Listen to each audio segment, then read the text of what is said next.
السلام علیکم ورحمۃ اللہ وبرکاتہ۔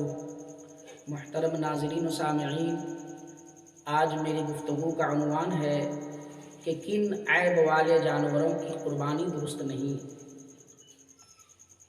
تو دیکھیے، جانوروں کا جب انتخاب کریں، جب خریدنے کے لیے جائیں تو سب سے پہلے اس کی آنکھ چیک کریں۔ آنکھ چیک کرنے کا طریقہ یہ ہے کہ اس کے آنکھ کے پاس ہاتھ لے جائیں اور بالکل اس طرح سے کریں تاکہ وہ آنکھ اگر صحیح ہوگی تو وہ جو ہے آپ کے ہاتھ کو دیکھ کر وہ جانور چونکے گا، ہٹے گا۔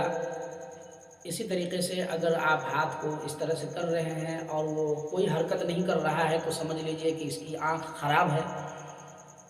تو اندھے جانور کی قربانی درست نہیں ہے اور کانا جانور کی بھی قربانی درست نہیں ہے۔ اندھا یعنی پوری آنکھ خراب ہو، دونوں آنکھ، تو اس کی بھی قربانی درست نہیں۔ کانا یعنی ایک آنکھ کی اس کی خرابی ہے تو بھی اس کی قربانی درست نہیں ہوگی۔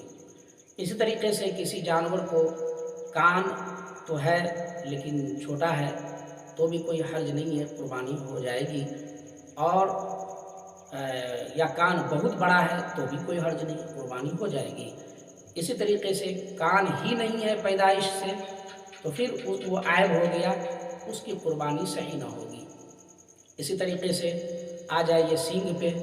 سینگ اگر پیدائشی ہی سے نہیں ہے تو اس کی قربانی بالکل درست ہے نا، لیکن سینگ تو ہے بالکل چھوٹا چھوٹا ہے تو بھی قربانی درست ہے، اسی لیے کہ سینگ کے ہونے یا نہیں ہونے سے گوشت پہ بھی اس کا کوئی اثر نہیں پڑتا ہے، لہٰذا اس کی قربانی بالکل درست ہے۔ بعض لوگ سینگ کو چھیب کر کے اور تھوڑا اس کو بڑھیا سلب بناتے ہیں، دیکھنے میں اچھا لگے، تو اس کی بھی قربانی درست ہے۔ اسی طریقے سے سینگ جڑ سے ٹوٹ چکا ہے، اگر اوپر سے ٹوٹ گیا ہے تو بھی اس کی قربانی درست ہے، لیکن اتنا جڑ سے ٹوٹ گیا جس کا اثر دماغ کے گدی پہ پڑا ہو تو پھر اس کی قربانی درست نہیں ہے۔ اسی طریقے سے لنگڑا جانور، جو لنگڑا تو رہا ہے لیکن وہ پاؤں جس سے وہ لنگڑا رہا ہے پوری طریقے سے وہ پاؤں زمین پہ ٹیک کے چلتا ہے نا، تو اس کی قربانی درست ہے، لیکن اتنا لنگڑا ہے کہ جو جس پیر سے وہ لنگڑا رہا ہے اس پیر کو بالکل زمین پہ نہیں رکھ رہا ہے تو اس کی قربانی درست نہیں ہے۔ اسی طریقے سے بعض جانور میں آپ دیکھتے ہوں گے بہت بڑا سا جو ہے وہ کاندھے پہ یا پیٹ پہ بہت بڑا سا جو ہے وہ گلٹی کی طرح ہو جاتا ہے، تو لوگ پوچھتے ہیں کہ کیا اس کی قربانی درست ہے؟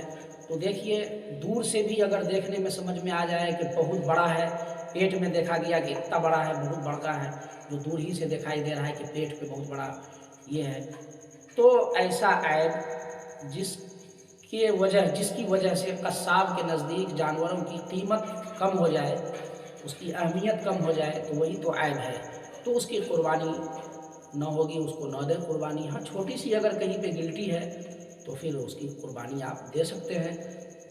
اسی طریقے سے جانور ہے اور وہ جانور پاگل ہے تو اس کی قربانی درست نہیں ہے۔ اسی طریقے سے مریل ہے بالکل جانور، گدا نام کی کوئی چیز نہیں ہے ہڈی میں، تو ایسے مریل جانور کی قربانی درست نہیں ہے۔ اسی طریقے سے بہت بیمار ہے تو بیمار جانور کی قربانی درست نہیں ہے۔ البتہ جانور جو ہے اس کو کتا کاٹ لیا ہے، بعض لوگ پوچھتے ہیں کہ کتا کاٹ لیا کیا اس کی قربانی ہو جائے گی؟ تو ہاں، کتا کے کاٹ لینے سے بھی قربانی ہو جائے گی، البتہ جو ہے وہ کتا کاٹنے کا کوئی دوا آئے یا الگ سے کوئی جانور کے لیے انجیکشن ہوتا ہو تو پھر آپ اس کو جو ہے وہ انجیکشن بھی دلا سکتے ہیں تاکہ اس کا جو کتے کا جو زہر ہے، وش ہے، وہ آپ کے جسم میں سرایت نہ کرے۔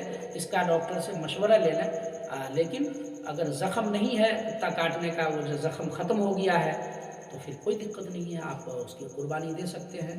اسی طریقے سے ایسا جانور جس کا دانت سارا جھڑ گیا ہے کسی بیماری کی وجہ سے، اس کو پوپلا بولتے ہیں، پوپلا، تو اس کی قربانی بھی درست نہیں ہے۔